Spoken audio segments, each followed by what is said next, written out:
Sí, ya, listo. Muy bien, como estamos mencionando, estas células gliales son menos diferenciadas, ¿no?, que las neuronas, tienen capacidad mitótica y se encargan de la reparación y regeneración de lesiones del sistema nervioso. Pero no sustituyen neuronas, eso más bien no se va a dar. Y como mencionamos, de las crestas neurales, ¿no?, que estábamos comentando, que también se derivan del ectodermo, son bordes dorsolaterales, ¿no?, al tubo neural, ¿no? Y cuando se cierra, ¿no?, se ubica de manera dorsolateral en el mismo lugar del tubo. Y esto migra y van a dar lugar a los ganglios espinales que mencionamos, a las raíces dorsales sensitivas y los ganglios sensitivos de los pares craneales y los ganglios simpáticos. Ahora entramos, de hecho, a las neuronas, ¿no? Del ectodermo, en el 18º día, el tubo neural se formó, tenemos el epitelio y tenemos todo esto, ¿no?, del neuroepitelio. Y está conformado por el epitelio ependimario, que no lo hemos mencionado, pero también se derivan, son parte de las células de la glía. Usualmente no los mencionamos. ¿Dónde está el epitelio ependimario? Forra por dentro el tubo neural y forra por dentro los ventrículos. Pero sufre ciertas variaciones en los lugares donde se forma el líquido cefalorraquídeo. ¿Cómo se llaman esas estructuras? Plexos coroideos. Claro que también van a participar los capilares y todo lo demás, ¿no? Tenemos la capa del manto, que prácticamente es la capa donde se originan los neuroblastos, o sea, las neuronas. Ahora bien, de la capa del manto, cuando se forman las neuronas, la reunión de los cuerpos neuronales forma la que le llamamos sustancia gris, ¿no? En el cerebro, sustancia gris, ¿dónde tenemos? Claro que algunos no lo tienen, ¿no?, pero no importa. El ser humano sí tiene. ¿Dónde está la sustancia gris? Corteza, núcleos, ¿no? Allí están. En la periferia, ¿en dónde están? Ganglios. Esa es la reunión de cuerpos neuronales en el sistema nervioso central, decimos núcleo. Y a la reunión de cuerpos neuronales en la periferia le llamamos ganglio. No le llamamos núcleos, ¿no? Claro que hay excepciones. En la medicina siempre hay excepciones. Entonces va a formar la sustancia gris. En la medida que las neuronas y neuroblastos y neuronas van desarrollando sus proyecciones, ¿cuáles son las proyecciones de la neurona? Levante la mano para las dendritas. Me pregunta, me responde. Las dendritas y los axones.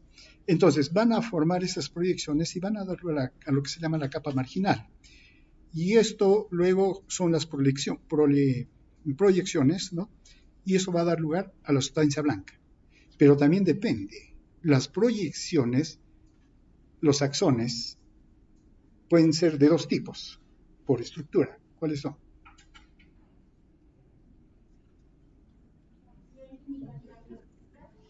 Levante la mano para conocerla.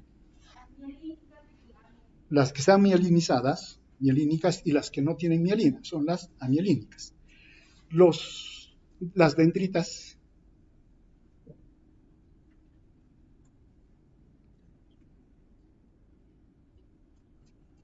no tienen mielinización, no la tienen, ¿no?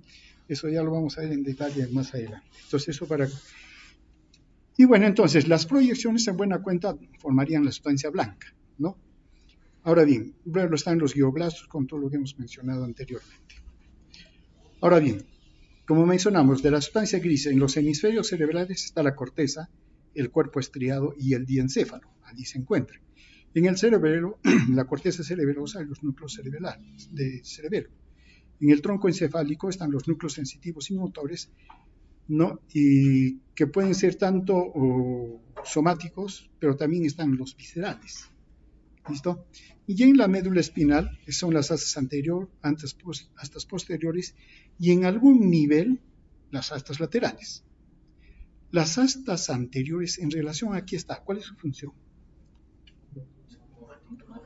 Motoras. Están los cuerpos de las neuronas motoras.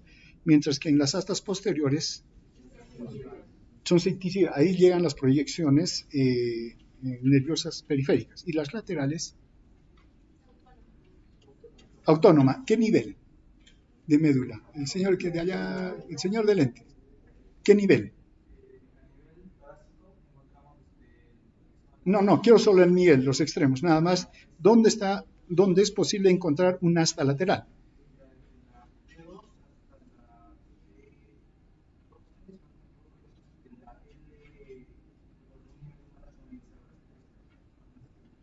¿Están de acuerdo? Levante la mano el que no esté de acuerdo. ¿Puede repetir más claro? Porque no escuché. ¿Está levantando la mano? No.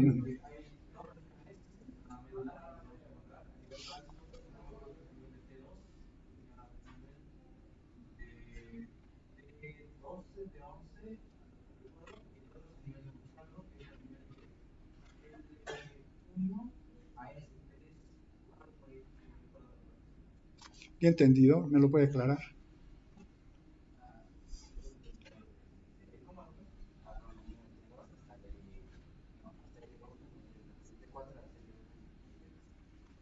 ¿Alguien más?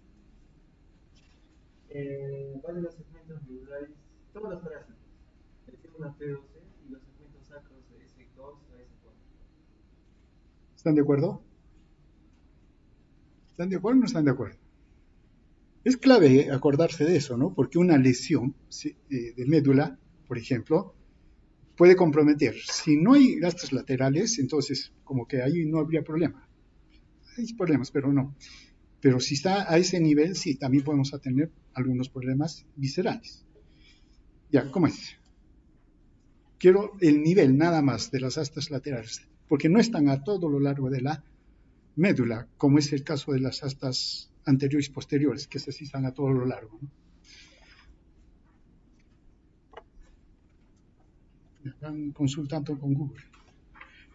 Bien, veamos ahora a nivel del encéfalo.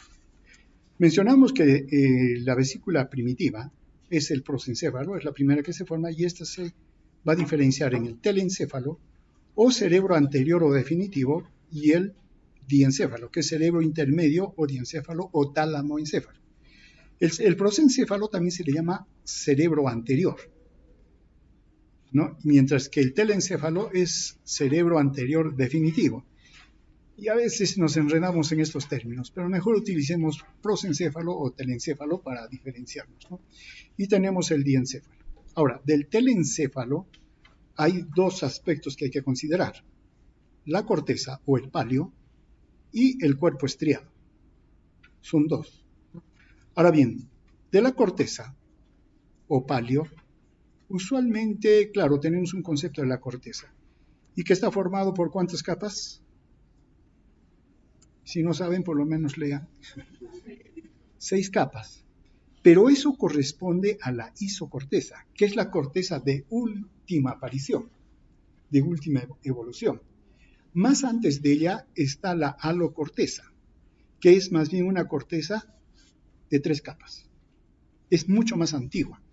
Claro, el ser humano es el que desarrolla más el sistema nervioso, entonces por lo tanto también desarrolla sus estructuras, ¿no? Entonces, pero a lo largo de la evolución, primero ha aparecido la alocorteza y ha formado estructuras. ¿Cuáles son?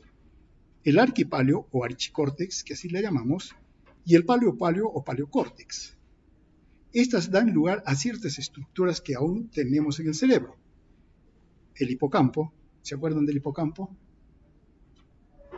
¿Se acuerdan o no se acuerdan? Ya se deben acordar dónde está. La fascia dentada, el gyrus, que está formado por el gyrus dentado y el cuerpo abollonado, ¿no? Está la corteza olfativa.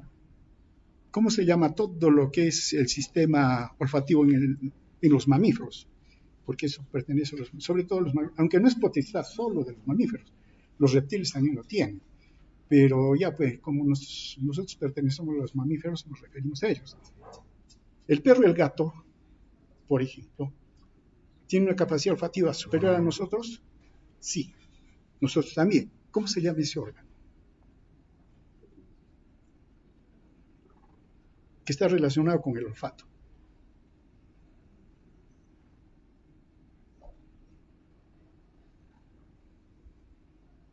Empieza con R. Me pregunta y me responde. Rinencéfalo. Es el rinencéfalo. Ahora bien, entonces esas estructuras, acá todo lo que es la corteza olfativa, el área septal y el área entorrinal que están relacionadas con el olfato, están formados por paleocórtex, no por una corteza que es la isocórtex, ¿no? Ahora bien, el isocórtex es el neopaleo o neocórtex, ¿no? También le llaman en algunos términos o algunos como microsmático. Tiene una connotación diferente, no nos vamos a meter ahí, pero les pongo como dato. Ahora bien, pero sin embargo, si ustedes ven acá la corteza, ¿no? Tiene 6 capas, pero esas capas no son homogéneas en todo, por ejemplo, en la corteza cerebral. No es igual, depende de la función. Y ustedes ya saben, ¿dónde asienta la corteza sensitiva? Así, primaria. Sensitiva somática le diríamos, ¿no? Porque ahora sí van a tener que utilizar los términos adecuados. Cuando uno siente, ¿no? Llega a la corteza y somos conscientes de eso. Si yo palpo el mouse, yo me doy cuenta que es el mouse. Claro, pero antes de eso, sí yo siento. La interpretación va a ser en otro sitio, pero yo sí siento el mouse. Si es duro, blando, si está caliente, frío, o si cojo, por ejemplo, la tela y me voy a dar cuenta que es otra estructura. Diferencio. ¿Dónde asienta? ¿A dónde llega toda esa información en el cerebro? Al área sensitiva primaria. ¿Dónde está el área sensitiva primaria? De hecho, ustedes ya lo han hecho en anatomía, por eso ya les pido. En el gyrus central. No, central. No, pues, claro, en el gyrus por central, claro, tienes razón. Está allí, ¿no es cierto? Allí llega. Ese es sensitivo. Pero ¿de dónde salen las órdenes motoras somáticas?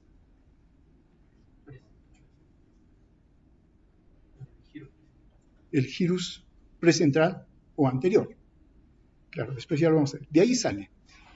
Esta es la estructura de la corteza sensorial primaria y esta es de la corteza motora primaria. ¿Cuál es la diferencia?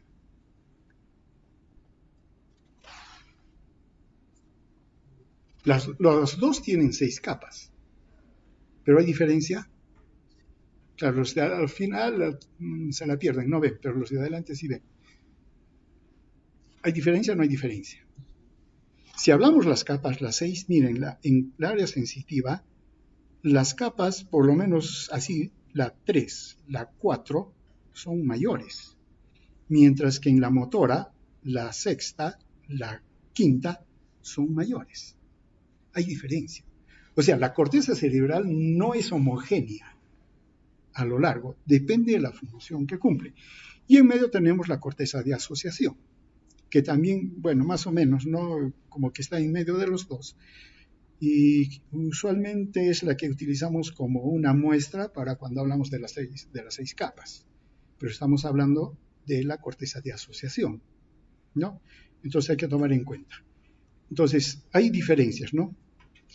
Ahora bien, dependiendo de esas variedades que tiene, se le puede llamar como típico, que más o menos es el frontal, parietal y polar, más o menos, no estamos siendo absolutos. Y heterotípico, como por ejemplo la pirámide, la granulación. Eso lo vamos a ver después, ¿no? Pero ahí está. Entonces, cuando hablamos de corteza, usualmente hablamos solamente del isocórtex. Pero cuando hablamos de ciertos lugares, debemos saber de que no es isocórtex, es alocórtex, o si no quieren, paleocórtex. ¿Listo? Ahora bien, solo para ya ir entendiendo. ¿Cuántas partes tiene el hemisferio cerebral? Así, rápido, topográficamente. que le llamamos lóbulos, ¿no? Lóbulo frontal, parietal, temporal y occipital, ¿no es cierto? Es más o menos lo que está formando aquí, ¿cierto? Pero también tenemos estructuras que están dentro y vendrían a ser estas estructuras, que están allá adentro. Ahora, en caso, por ejemplo, del sistema del rinencéfalo, el perro, el gato, ¿tienen lóbulo frontal? Nunca han agarrado un gatito y lo han desarmado. Los que tienen instintos médicos o cirujanos, todo lo desarman, ¿no? Y entre esos a los gatitos, a los perritos los desarman. ¿Nunca han desarmado? Bueno, no puedo decir que lo haga, pero es una bonita experiencia, ¿no? Entonces, pero ya, los dibujitos, ¿tienen lóbulo frontal? No tienen, es el rinencéfalo. ¿Por qué no tienen? Eso es lo que nos diferencia evolutivamente entre esos mamíferos, vamos a decir, inferiores y nosotros. Nosotros sí tenemos lóbulo frontal porque es isocórtex y ha ido desarrollándose y ha crecido, ¿no? Es lo último que hay. El occipital, el parietal han estado más antes, pero también ha ido evolucionando, son mucho más complejos. Pero el frontal es lo que nos caracteriza. Antes, ya no veo tanto, pero cuando hablaban del hombre del futuro siempre lo dibujaban con una cabeza grande y una frente grande. Es por el lóbulo frontal, que está creciendo. Y en realidad está creciendo. Solo que crece tan lentamente que no nos va a alcanzar a nosotros. Nosotros ya tenemos nuestro lóbulo frontal como lo tenemos. Los futuros, esos sí van a tener el lóbulo frontal más grande. Pero ¿qué ha pasado en nosotros con el rinencéfalo? Se ha vuelto chiquito y se ha metido debajo. Y el lóbulo frontal ha crecido. Mientras que en el perro, en el gato, su rinencéfalo es grande. Y nosotros lo vemos como si fuera un lóbulo frontal. No, pero no es lóbulo frontal comparativamente hablando con nosotros. Y otra cosa más, y esto va a ir más adelante también. Todas las estructuras que se van formando en el sistema nervioso están relacionados con la conducta que desarrollamos. Y nuestra conducta se ha ido desarrollando también a lo largo de la evolución. Nosotros también hemos ido, desde los seres unicelulares que han ido pasando. Y todos dicen, ¿no? El hombre descendió del árbol, ¿cierto? Pero ¿cuándo subió? Claro, porque no creo que en el árbol haya aparecido.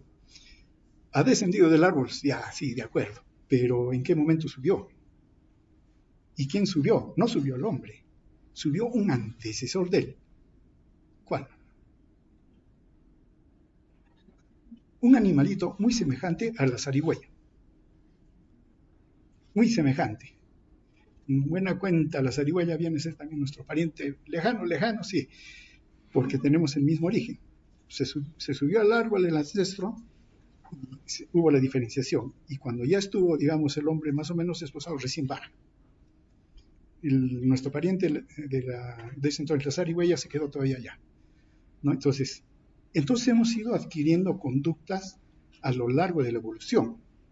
Y tenemos conductas aprendidas, ¿no? Adquiridas a lo largo de esa evolución. ¿Tenemos conductas reptilianas? Sí la tenemos.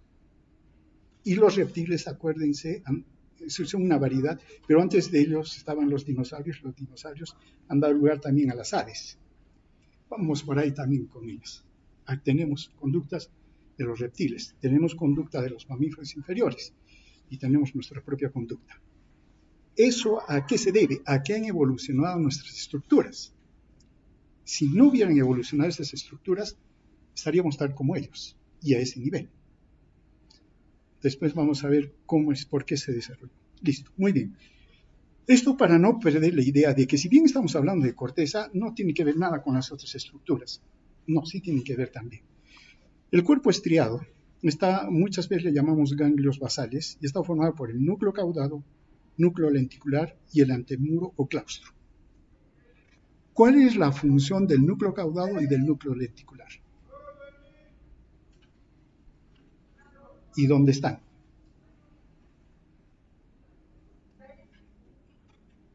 ¿Cuál es la función del núcleo caudado y lenticular?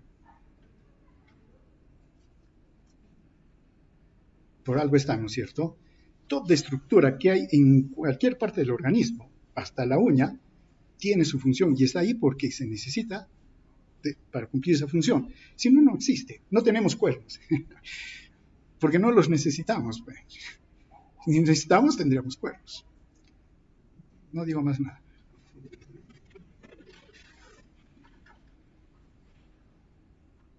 ¿Cuál es la función? Si bien es cierto, el área motora da la orden, es como, bueno, ya no podemos hacer el ejemplo de teléfono porque tenemos ahora el celular, pero antes los teléfonos, estaba el teléfono y salía por un cable, ¿no es cierto? Ya, es igual. La corteza motora primaria, si ustedes quieren, es el audífono del teléfono. Eso es. ¿Listo? Y sale la orden a través de la neurona motora y es el cable. Y va a dar la orden. ¿Listo? Pero la corteza no piensa, no dice, el músculo bíceps tiene que contraerse, los flexores tienen que contraerse, el tríceps tiene que relajarse. No, eso no hace la corteza. Simplemente manda la orden, simplemente. Pero todo ese esquema del movimiento se encargan otras estructuras, entre ellas los ganglios basales. Nosotros aprendemos a caminar. El núcleo caudado tiene todas las conexiones que se van formando para que nosotros aprendamos a caminar. ¿Y podemos adquirir habilidades? Sí, podemos adquirir habilidades. Por ejemplo, los que practican algún deporte. Todos podemos correr, todos podemos saltar, pero lo hace muy diferente un deportista, porque adquiere esas habilidades. Lo mismo, todos podemos mover las manos, pero no todos tocamos guitarra. Y eso va aprendiendo estas estructuras, de tal manera que cuando la corteza motora simplemente ordena caminar, todos ellos se mueven, hacen todas las conexiones y caminamos. La corteza no piensa músculo por músculo, simplemente da la orden. Y es más, ¿quién piensa todo eso? Otra parte todavía. Es como decir, el teléfono recibió el sonido de las palabras, el mandó, pero alguien está hablando, alguien está pensando, si no, no hay mensaje, ¿no es cierto? El audífono está ahí. Cómo se forman las ideas y todo lo demás no lo hace la corteza motora primaria tampoco. Lo hace otras estructuras del sistema nervioso, sobre todo el lóbulo frontal, porque son actos volitivos. ¿Y a qué se refiere volitivo? De voluntad propia. Y podríamos decir voluntad, ya, porque yo quiero caminar, quiero bajar, ya, muy bien, pero los actos volitivos son mucho más complejos. ¿Por qué están acá? ¿Por qué? Porque tienen que llevar el curso de fisiología. ¿Por qué tienen que llevar el curso de fisiología? ¿Por qué? ¿Qué hacen acá? Si no saben responder a esto, yo no sé qué hacen acá. ¿Por qué? Supongo porque quieren ser médicos. El hecho de haber decidido ser médico es un acto volitivo, que no es tan simple como caminar, cierto, pero es un acto volitivo y que implica el movimiento de muchas más estructuras que solo la corteza y el músculo para movernos. Entonces, los actos volitivos nos mueven, sí, pero también crean nuestra voluntad de querer hacer algo. No queda solo allí, y estas estructuras están comprometidas. Ahora bien, bueno, lo dejamos así nomás por el momento. Entonces, si yo quiero caminar, quiero saltar y todo lo demás, el núcleo caudado, el núcleo lenticular, son los que se encargan de hacer esas conexiones. Y están divididos en el putamen, en el globus pallidus. Y el globus pallidus, su pars interna y su pars externa. Ahora bien, el putamen ha aparecido mucho más antes. El globus pallidus, perdón. Y es el palio estriado. No se confundan con el palio o paleocórtex. Es el palio estriado, o conocido comúnmente como pallidum. Si uno dice pallidum, está hablando del palio estriado. Y el putamen ha aparecido después. Y es el neoestriado o estriatum. Ustedes van a encontrar en la literatura todos estos términos. Y hay que saberlos dónde ubicar, ¿no? Listo. Entonces tenemos todo esto ahí tenemos acá el antemuro o claustro. ¿Dónde está el antemuro o claustro?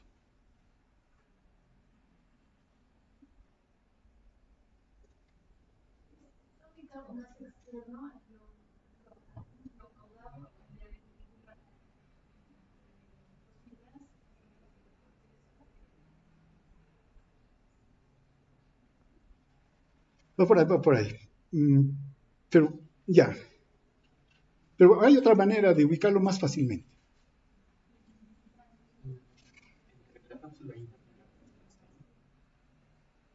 No. No, no. ¿Conocen la ínsula? Ya, está debajo de la ínsula. Está debajo. Ahí abajo está. Y aparentemente tendría que ver con las actividades motoras viscerales.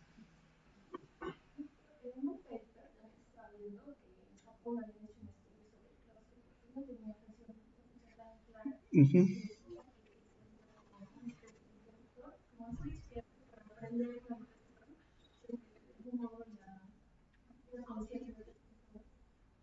Mm.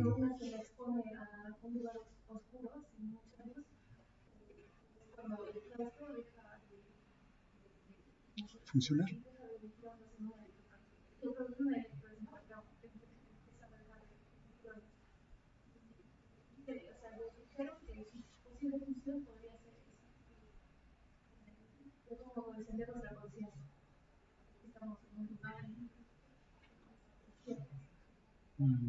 Bueno, no tengo nada que decir de ello, ¿no? Pero sería bueno leerlo, ¿no? Leer ese artículo, ¿no?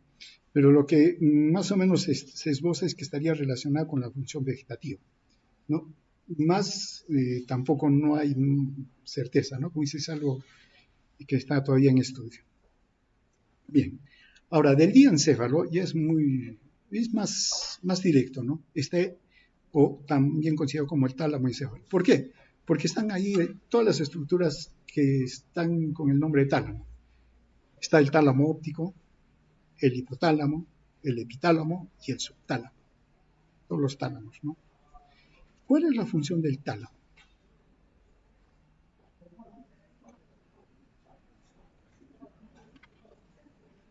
Lo han estudiado, ¿no? Ya saben dónde está ubicado. ¿Sí? Ya. Algo debe hacer el tálamo. Para algo está ahí. Y todavía es grande. No es chiquito. Regulación de...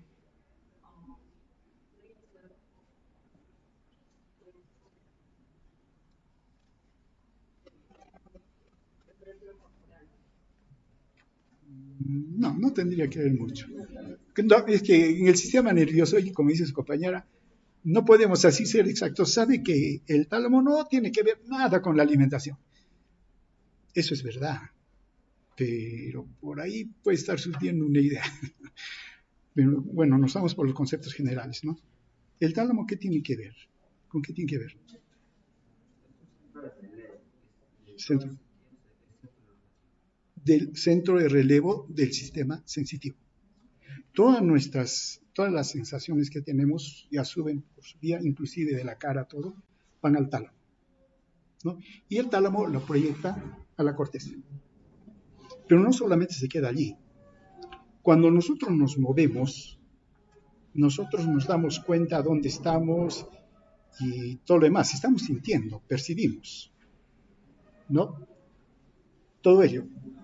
Y el sistema bueno, la corteza motor está dando órdenes, pero le está dando también órdenes o conexiones al núcleo caudal, al núcleo lenticular, y ellos se están comunicando con el tálamo óptico. Entonces el tálamo óptico está recepcionando las sensaciones periféricas, pero también lo que está ahí adentro en el cerebro, lo que se está ordenando, y de tal manera que lo integra el tálamo y lo proyecta a la corteza, y nosotros podemos caminar de la manera que lo hacemos. O sea, no solamente se da la orden y que camine de manera ciega, no. Hay órdenes, cómo se está caminando. Mejor dicho, hay señales. Y el tálamo lo proyecta. ¿Listo? Entonces, allí viene, excepto el olfato. ¿Y por qué el olfato?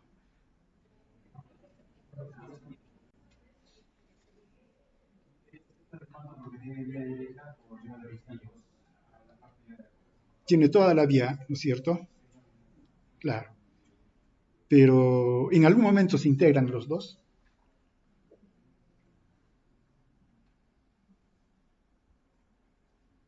En la conducta.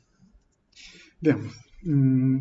¿Ustedes alguna vez han hecho algo sin tener las evidencias necesarias? Claro, el examen siempre lo hacen así. Pero aparte del examen, dice esa persona, si no, tiene buen olfato, dice. ¿Y por qué dicen eso? Porque tiene intuición. Claro, el olfato para nosotros, siempre lo vamos con el olor, ¿no? Listo. Pero el olfato crea una conducta nuestra que es la intuición. Es cierto, ya nuestra capacidad olfativa ha disminuido, pero la intuición nosotros la hemos desarrollado, unos más que otros, pero la hemos desarrollado. Por eso que actuamos muchas veces sin tener las evidencias necesarias y completas. Nos guía esa sensación, todo ese olfato, dice, ¿no? Entonces, eso hace el rinencéfalo, pero también el tálamo, ¿en qué momento se van a reunir? En una estructura llamada el sistema límbico. Allí se van a reunir. ¿No? Y no por vías directas, pero sí, porque hay información, ¿no? Yo quiero correr porque estoy sintiendo que se me viene la avalancha y yo salgo corriendo, ¿no? Yo no he visto la avalancha, pero tal vez lo estoy escuchando, alguien me está diciendo avalancha y yo salgo corriendo, ¿no? Entonces, ya se está integrando y salgo corriendo, no importa, atropellando al amigo. Instinto de sobrevivencia, instinto reptiliano. El reptil es eso, quiere sobrevivir y no solo él, sino el apareamiento, ¿no? Y es conservación del individuo y de la especie. Por eso el reptil es bien territorial, no acepta a ningún otro macho por ahí y le da vuelta, ¿no? Y no piensa, no es malo, nosotros somos los malos. No, es instinto, no podemos calificar al reptil como malo por esa conducta, él es así. ¿Nosotros tenemos eso? Sí, pero lo controlamos. ¿Tenemos emoción? Sí, la controlamos. ¿Quién controla todo eso? ¿Quién controla? La corteza. Es por eso que ahí nos diferencia del resto de los animales. Si no tuviéramos corteza y la frontal, seríamos como ellos. Pero tenemos corteza. ¿Y cómo desarrollamos corteza individualmente? Cultura.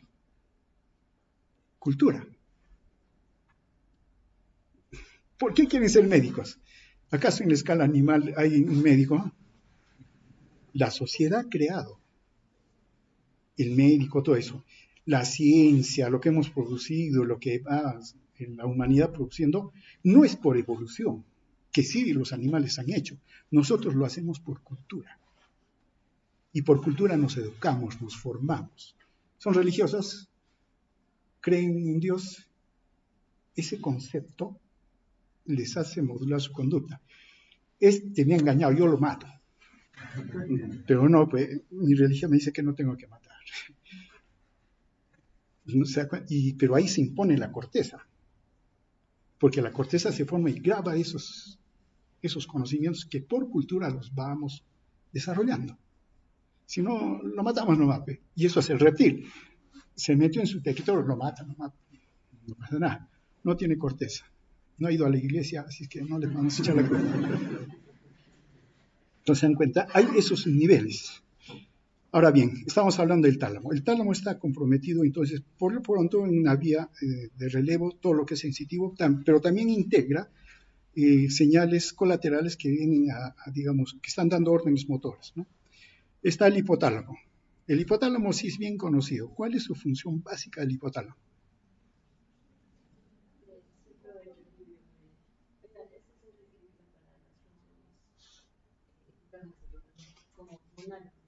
Funciones viscerales.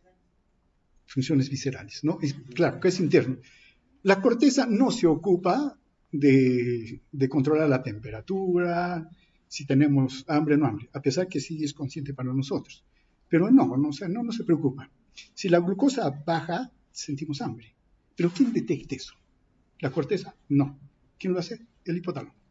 Sentimos frío, ¿no? Y hay unas reacciones que se van a dar en el organismo. ¿Quién lo hace? La corteza tampoco. Lo hace el hipotálamo. Ahora, para controlar nuestro medio interno, hay dos brazos que tiene el hipotálamo. ¿Cuáles son?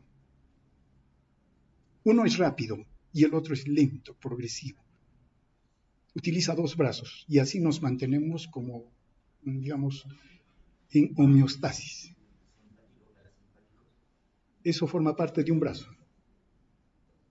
¿Cuál es el otro brazo? El endocrino. El hipotálamo va a mantener eso a través de esos dos brazos. De una manera rápida, si comemos, no comemos, hacemos un esfuerzo, entonces el sistema cardiovascular tiene que trabajar más todo eso, entonces utiliza el sistema vegetativo, sistema nervioso vegetativo, simpático, parasimpático. Pero a lo largo de nuestro crecimiento, ¿no? Nuestro desarrollo, los cambios que se va dando, lo va haciendo el sistema endocrino. ¿Quién lo controla? El hipotálamo, ¿no? Y el hipotálamo está también en conexión con todo eso que llamamos el sistema límbico. Está también en conexión con él. Por eso, si tenemos una emoción fuerte, late nuestro corazoncito así, rapidito. Claro, ese sistema límbico está utilizando al hipotálamo y el hipotálamo a través del sistema nervioso vegetativo está dándole la orden al corazón, ¿no? Entonces tiene esa conexión. Tenemos el epitálamo, está el núcleo avenular, la glándula pineal y la epífisis. ¿Qué tiene que ver el hipotálamo? ¿Cuál es su función?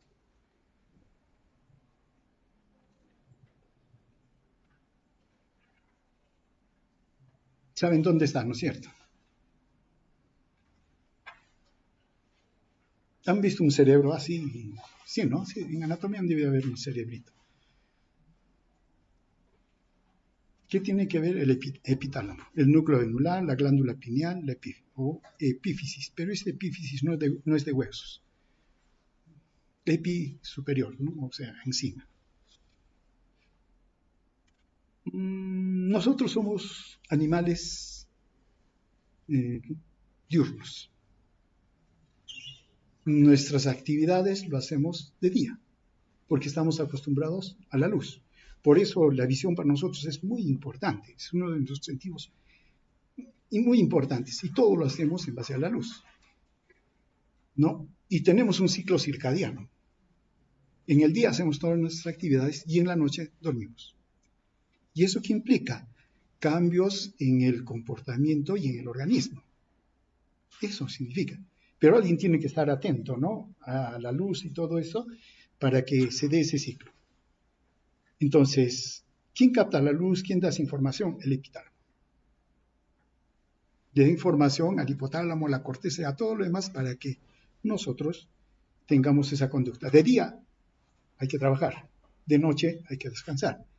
Claro que últimamente también la cultura nos está trastocando eso. Hoy en día tenemos luz ya no natural, artificial, todo el día lo podemos tener. Y miren, las personas que viven en los polos, sea o cercanos a los polos, ellos, el día de la noche en esos extremos es igual. Y hay 6 o 9 meses, creo, en el polo sur de oscuridad. Entonces, si usted me dice que tenemos un ciclo circadiano de luz, entonces los 9 meses duermen esas personas. O no sé si habrán pasado a la experiencia, si han viajado a otro lugar diferente, a Bolivia nomás, que adelanta 1 hora. Uno llega y claro, tiene que adelantar. Es fácil despertarse en Bolivia a las 6 de la mañana, acá también a las 6 de la mañana, pero si uno va a Bolivia tiene que despertarse a las 5 de la mañana. Y cuesta un poco. ¿Por qué? Porque nuestro organismo está preparado a levantarse a las 6. Allá tenemos que levantarnos a las 5. Es porque nos ha marcado el ciclo circadiano, por la luz. ¿no? ¿Y quién da información? El hipotálamo. ¿Y el subtálamo? ¿Qué tiene que ver el subtálamo? Coordinación de tronco y extremidad. Es parte del sistema del control del movimiento. Al igual que el núcleo caudado, el núcleo lenticular, también está comprometido. ¿Tiene su especificidad? Sí, eso lo vamos a ver después, ¿no? Ya. Mesencéfalo. El mesencéfalo va a dar lugar a dos estructuras, los pedúnculos cerebrales, ¿no? Y los tubérculos cuadrigémenos. En los pedúnculos cerebrales, que en realidad son... ¿qué cosas son los pedúnculos cerebrales?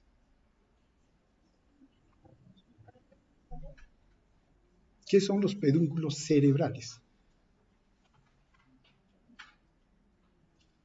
No son sino fibras que suben o que bajan, nada más. Están bajando las fibras motores, están subiendo las fibras sensitivas, nada más. Eso es. Pero en medio de ellas, ¿qué se encuentra? El núcleo rojo y la sustancia negra. Ambos comprometidos en el movimiento, ¿no? La sustancia negra con su pars compacta y su par reticular, ¿no? Y el núcleo rojo.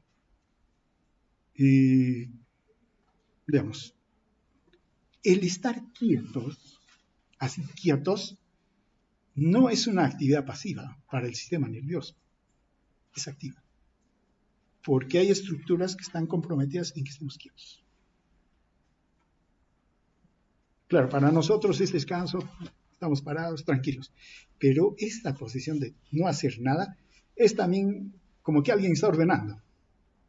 Porque si no, yo cierro los ojos y no quiero moverme, inmediatamente por gravedad me caigo, ¿no? Pero alguien tiene que mantener, ordenar a los músculos dorsales que nos mantengamos erectos y todo lo demás, ¿no?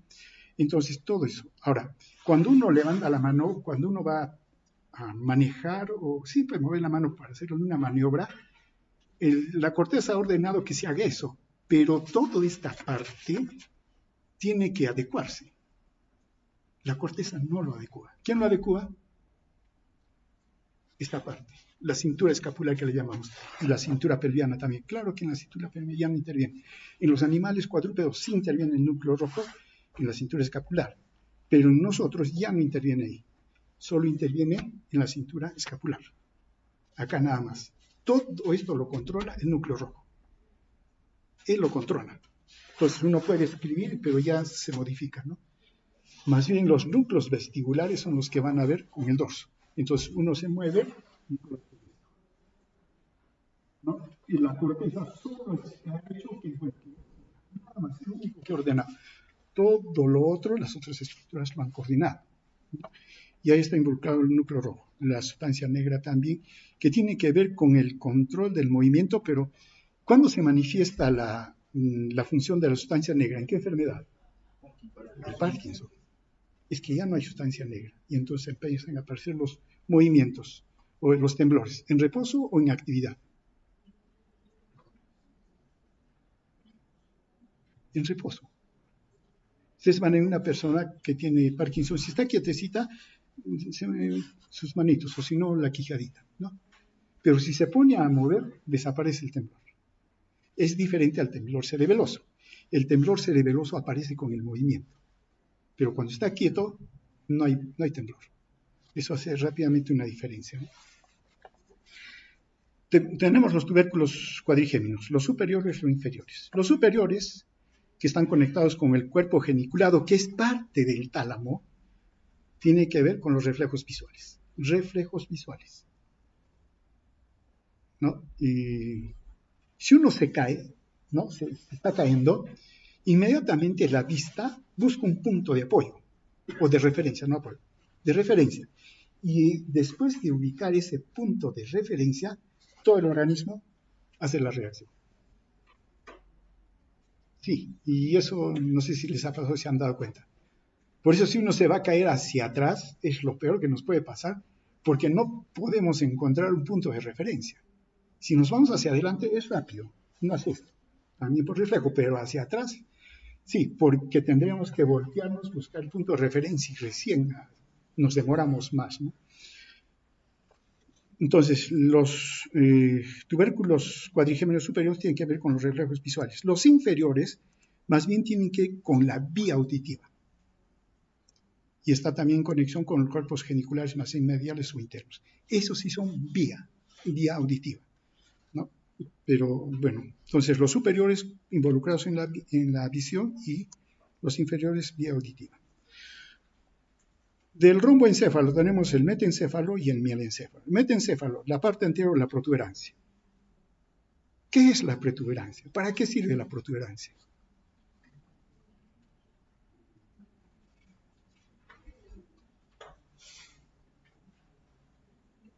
Es lo que más se ve en el tronco encefálico, ¿no? Rapidito uno lo ubica la protuberancia. ¿Qué hace?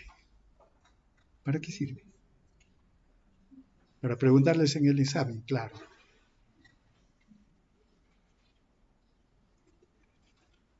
Es un solo vía, solo es vía. Vía entre los dos hemisferios cerebrales, porque el cerebelo controla movimiento y tienen que estar coordinados los dos lados. Entonces tienen una buena conexión los dos hemisferios cerebelos, pero también de arriba está viniendo y también está viniendo de abajo. Entonces, de vías superiores, vías inferiores y entre ellos están entrando información al cerebelo. Por eso que esa vía es grueso, ¿no? Igual que los pedúnculos cerebrales. Y forman lo que se llama el pedúnculo cerebeloso medio, porque también hay superior y al inferior, ¿no? Ahora bien, está el cerebelo, ¿no? Y de la parte anterior está la protuberancia. De la parte posterior el cerebelo se desarrolla y los pedúnculos. Y finalmente, de la médula, o mejor dicho, del romboencéfalo, en la parte más caudal está el bielencéfalo. De la parte anterior sale el bulbo raquídeo. De la parte posterior, un momentito, por favor. ¿Aló? Dígame, señora Ana.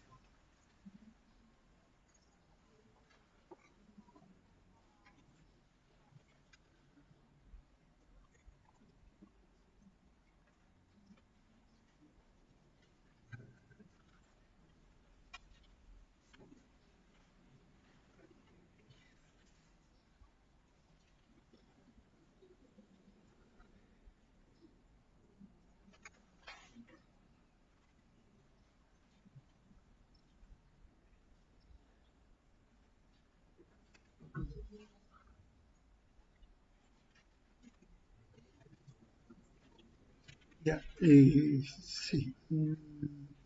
Yo termino clases y voy para allá. ¿Ya? Lo vemos. Ya, listo. Ya, listo.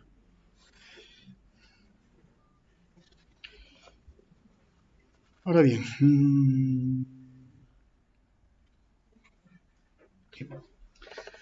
con todo eso, hay algunas generalidades que vamos a tomar en cuenta, ¿no? En esto de la importancia del sistema nervioso central, bueno, hemos estado comentando y lo dejamos ahí. ¿Cuáles son las funciones principales, no? Es procesar la información que llega para dar origen a las respuestas. Eso es lo que hace el sistema nervioso. Y bueno, las células que constituyen todo ese sistema o forman ese sistema son las neuronas, ¿no? Con lo que ya conocemos, ¿no? Y bueno, las neuroglías que están aparte. Ya. La pregunta es, ¿cómo funciona el sistema nervioso? ¿Cómo funciona? ¿Por qué funciona? Más que todo, ¿cómo funciona? Sí, tiene su núcleo, tiene su centro motor, tiene sensitivo, que tiene el rinencéfalo, que tiene, que se llama los ganglios basales y todas esas cosas. Pero todo eso, ¿para qué y cómo? Responder estímulos. Claro, nosotros respondemos a estímulos, siempre, sea estímulos externos como internos. El sustento orgánico funcional es el arco reflejo. Ese es el sustento. Un arco reflejo no es sino esa estructura que permite que podamos dar una respuesta a un estímulo. Entonces, ¿qué necesitamos para esto? Un órgano sensitivo, poniéndolo en sencillo. Un órgano de tacto, presión, temperatura, todo. Lo capta. una vía que lleva la información al sistema. ¿Cómo lo llamamos? Vía aferente. Llega al sistema nervioso o a un nivel del sistema nervioso y allí toma primero interpreta y toma una decisión. ¿Cómo se llama ese sitio? El centro integrador. Y de allí sale la orden a través de una vía eferente motora. Y luego tenemos un órgano efector, el que va a ejecutar lo pensado, lo señalado, ¿no? Acá hay, por ejemplo, un estímulo, un receptor, digamos, de tacto, ¿no? Están los receptores del tacto. A nivel de la piel, la vía aferente va a la médula espinal, está en sustancia gris, hasta posterior, hasta anterior, pero también va a haber influencia de niveles superiores. Y sale la orden a través de la vía aferente nervio motor hasta el músculo. En toda respuesta que damos existe eso. En toda. Desde la más simple hasta la más compleja. Demuéstrenmelo. Demuéstrenmelo. Sí, me dicen, bueno, en la cabeza, sí, ya. Están creyendo que bueno. Demuéstrenmelo ahora. Es fácil. Si yo tengo un rincón acá, voy a hacer esto. Un estímulo doloroso, la vía aferente, y esa orden ni siquiera ha llegado a la corteza cuando yo hago esto. No ha llegado a la corteza. Lo ha hecho a ese nivel, lo ha hecho. Bueno, en este caso sería cervical y todo demás. Si fueron los pies a ese nivel, la corteza no ha intervenido. No ha intervenido. Pero sí hemos sido conscientes por el dolor.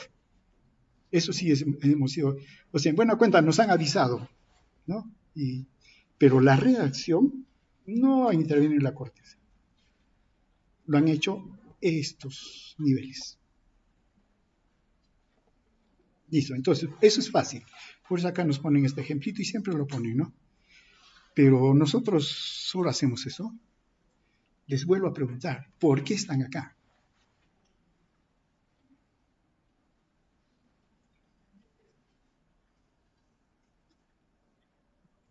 Creo que debe ser pregunta de ingreso.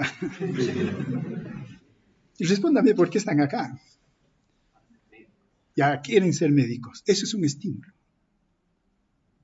¿De dónde le llegó ese estímulo? Claro, ¿de dónde llegó ese estímulo para que sea médico? De repente tiene un pariente, ya puede ser. Pero ese pariente, o si no, han visto la película, ¿qué? En un tiempo mucho gustaba ver, ¿qué? Doctor House, ¿no? Sí, es interesante ver eso, ¿no?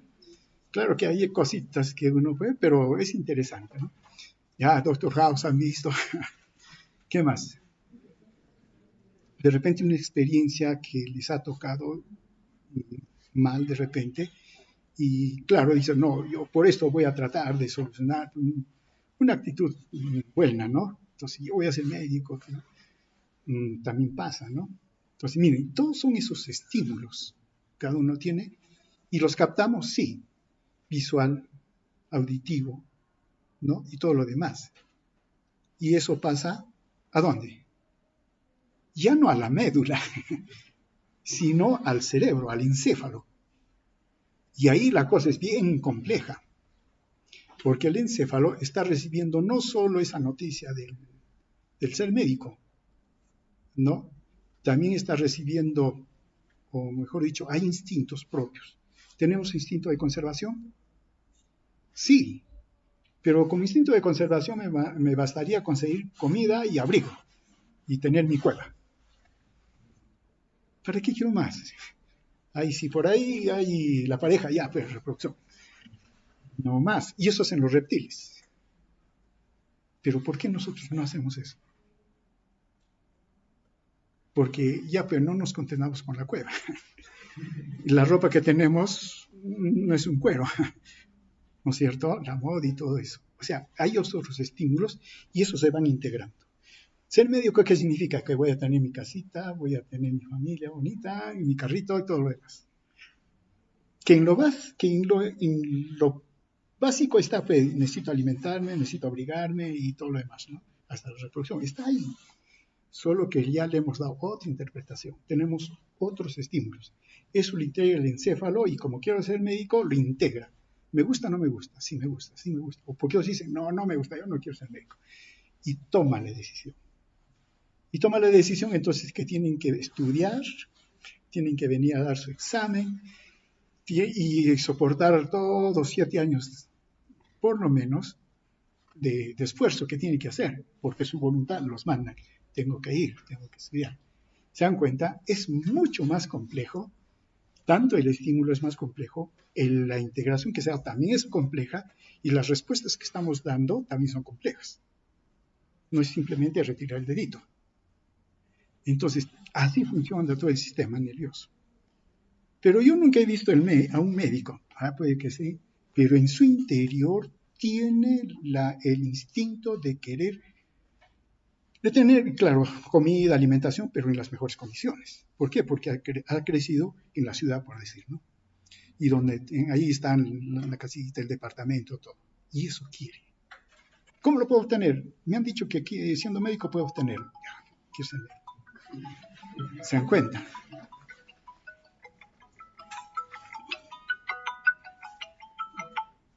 Entonces, miren, el sistema nervioso siempre responde a estímulos, tanto estímulos internos como externos, y el sustento, el arco reflejo. Pero tomen el arco reflejo y esas respuestas a los estímulos no tan simple como esto, ¿no? Esta es la ejemplificación y lo que digamos que nos ayuda a comprender. Bueno, acá están algunos reflejos mucho más complejos, que digamos, ¿no? Y bien, para terminar el día de hoy. Entonces, a nivel del encéfalo, las funciones más o menos ya tenemos que irlas identificando. El encéfalo, en nuestro caso, también otros animales, tienen que desarrollar funciones vegetativas, funciones sensitivas, motoras, emocionales y cognitivas. Todo esto lo desarrolla el encéfalo y para eso tiene estructuras especializadas, ¿no? Y al final, una respuesta que vamos a dar están involucrados todos. Y no da tiempo para más, pero de ahora en adelante, ustedes yo sé que lo han visto todas estas figuras, pero de ahora en adelante tienen que acostumbrarse a ver estas figuras. Aquí me van a decir dónde está el tálamo, dónde está el cuerpo estriado y todo lo más, en estas estructuras. Porque no vamos a verlo eso en la práctica diaria. Ustedes ha venido el paciente, le abrimos y está en su cerebro. Lo vamos a ver en radiografías, lo vamos a ver en tomografía, en gammagrafía. Y así es que, por favor, me van a estudiar y me van a ubicar las estructuras en este tipo de láminas. Porque así los vemos, ¿no? ¿Listo? Entonces, la práctica va a consistir justamente en identificar esas estructuras. Así, de esta manera, ¿no? Anatómicamente no hay problema, lo han hecho y ahí está. ¿Listo? Muy bien. ¿Alguna pregunta? Porque hasta aquí llegamos ahora. Ya, les hemos dado una vista panorámica, ¿no? Desde la diferenciación, desde la parte embriológica hasta la morfológica final, que estamos viendo acá. Pero cada una de estas estructuras tiene su función. Ya, entonces, ya lo saben. Y así van a ser tratados. Pues claro que vamos a ir desarrollando algunas cuestiones particulares. ¿Alguna pregunta?